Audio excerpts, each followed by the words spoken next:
नमस्कार, प्रवास साक्षी news network और आप सभी का स्वागत है। संसद हमले के दोषी अफजल गुरु के भाई ने जम्मू कश्मीर विधानसभा चुनाव के लिए सोपोर सीट से निर्दलीय उम्मीदवार के तौर पर नामांकन भरा है। बारामूला के दिलीना इलाके के निवासी एजाज गुरु ने उत्तरी कश्मीर जिले के सोपोर से अपना नामांकन दाखिल करने के बाद संवाददाताओं से कहा कि सभी कश्मीरियों की तरह वह भी 35 साल से कष्ट झेल रहा है, इसलिए चुनावी मैदान में उतरा है। मुद्दा और मकसद इतना है, आपने सवाल क्या मैं जवाब दूं। 35 साल जो हमने मतलब मुसीबत में गुजरे हैं सारे कश्मीरी, उसमें एक मजलूम मैं भी हूँ, सारे कश्मीरी विक्टिम है। तो इसका जवाब मैं 2 मिनट में कैसे आपको दे सकता। 35 साल की दास्तान आपको मुझसे सुनानी, बस इतना ही काफी। दूसरी ओर अवामी इत्तेहाद पार्टी के नेता इंजीनियर रशीद की बात करें तो उन्होंने एक बार फिर दोहराया है कि अगर विपक्षी गठबंधन इंडिया केंद्र में सत्ता में आने पर संविधान के अनुच्छेद 370 को बहाल करने का वादा करता है तो वह जम्मू कश्मीर विधानसभा चुनाव में उसके उम्मीदवारों का समर्थन करेंगे। इंजीनियर रशीद के बयान पर प्रतिक्रिया देते हुए उमर अब्दुल्ला ने कहा है कि उन्हें लोगों को गुमराह करना बंद कर देना चाहिए। उसमें मुझे एक चीज बताओ, स्टेटहुड एक मामूली मसला है, उसको तो वापस आएगी, हम लेके आएंगे, सब आएंगे। मसला बड़ा है कश्मीर का मसला बड़ा है 370 और 33 का। उसके लिए अगर उनके पास कोई रोड मैप है, हम उनका सपोर्ट करने को तैयार हैं, लेकिन वो रोड मैप नहीं, वो 5.5 साल कुछ भी नहीं बोले। आप एक काम करना, आप उनसे वो तो बेल तो पूरी होने दो, उसके लिए भी हमने कहा ना कि उनको ये रोड मैप देना होगा। 370 वापस कैसे लाएंगे, हम उनके साथ तैयार हैं करने के लिए।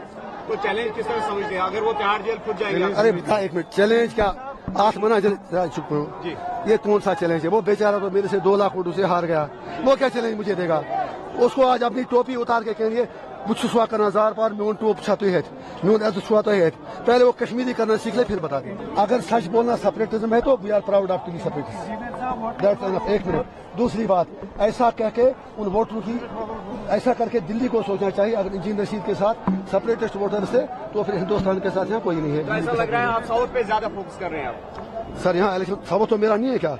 साउथ मेरी जान है, मेरा दिल है, साउथ पर मेरी जान कुर्बान है। सबसे ज्यादा मार मैंने यहाँ साउथ नहीं खाई है, ये आपको भी पता है सर। कोई और बस निभाना पड़ेगा। तिहाड़ जेल में सर, जब आप तिहाड़ जेल में थे तो आपने कल एक स्टेटमेंट दिया था कि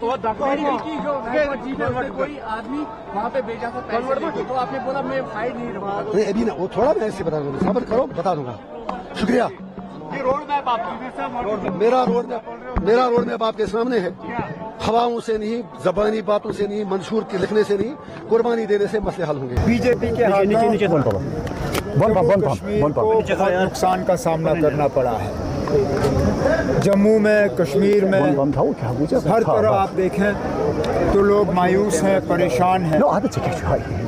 इस परेशानी से, इस मायूसी से बचने का एक ही तरीका है, बीजेपी और जो बीजेपी की मदद करने की तैयारी कर रहे हैं 8 अक्टूबर के बाद, उनको इस इलेक्शन में शिकस्त दिलवानी है। और उसके लिए प्री पोल अलायंस के तौर पे हमने अपने आप को लोगों के सामने पेश किया है, ये साबित करने के लिए कि हम ही लोग हैं जो बीजेपी के साथ मिलकर हुकूमत बनाने के लिए तैयार नहीं हैं। बाकी किसी न किसी रूप में बीजेपी की मदद करने के लिए मैदान में उतरे हुए हैं। हमारी वोटरों से मोतबाना गुजारिश है कि अलायंस के उम्मीदवारों को यहाँ से कामयाब करके भेजें, ताकि हमें एक तो बीजेपी से जम्मू कश्मीर को बचाने का मौका मिलेगा, और यहाँ जो भी नाइंसाफियाँ इस्तेसाल हुए हैं पिछले 8-10 साल से, उनको हमें दुरुस्त करने का मौका मिलेगा। अरविंद केजरीवाल को बेल मिली है सुप्रीम कोर्ट की तरफ से, मुबारक है उनको ना। निकलने का तरीका तो अदालत ही है, यही तो धोखा बारामूला के लोगों को मिला। बारामूला के लोगों को कहा गया था कि वोट के जरिए आप किसी को निकाल सकते हो, वोट के जरिए कोई नहीं निकलता ना, निकलते हैं तो सिर्फ अदालत के जरिए। सीताराम येचुरी का देहांत हुआ सर, क्या कहना चाहिए? अब हमारे मंशूर में ऐसी कौन सी बात है ना जिसका उन्होंने जिक्र नहीं किया। हमने मसले कश्मीर के हवाले से बात की, हमने 370 के हवाले से बात की, हमने हिंदुस्तान और पाकिस्तान के ताल्लुकात बेहतर करने के हवाले से बात की, और यहाँ लोगों के रोज़मर्रा के मसलों के हवाले से बात की। मुझे ऐसा बताइए ना, हमने ऐसा कौन सा इशू छोड़ा है जो लोगों को जाके टच नहीं करती। अब इंजीनियर रशीद साहब ने कल शायद ये कहा कि अगर मैं उसके साथ वापस दिल्ली जाने के लिए तैयार हूँ तो वो मैदान छोड़ेंगे हमारे हक में। मैं आज कहता हूँ ना, जिस दिन उसको वापस तिहाड़ जेल वापस जाना होगा, मैं साथ जाऊंगा उसको वहाँ छोड़ने के लिए। मैदान छोड़े और घर में बैठे। गुलाम नबी आजाद ने कहा, गुलाम नबी आजाद ने कहा, नेशनल कॉन्फ्रेंस अपने ये बताएगा कि 370 को लेकर उनका मतलब एजेंडे को डिफाइन करेंगे, तो हम डिफाइन करने की क्या जरूरत है? हमने कहा है कि हम इसके बहाली के लिए लड़ाई लड़ेंगे। हमने तो कहा है हम दो चीजों पे लड़ रहे हैं ना। अब एक तो बीजेपी को बाहर रखने के लिए और हमसे जो छीना गया है उसको दोबारा बहाल करने के लिए। कल जब इंजीनियर रशीद साहब से एक सेमिनार में यही सवाल पूछा गया कि क्या वो बीजेपी की मदद करेंगे इलेक्शन के बाद, वो उस पर खामोश रहे। वो खुल के क्यों नहीं कहते हैं ना कि हर किसी सूरत में भी वो बीजेपी की मदद जो है इलेक्शन के बाद नहीं करेंगे।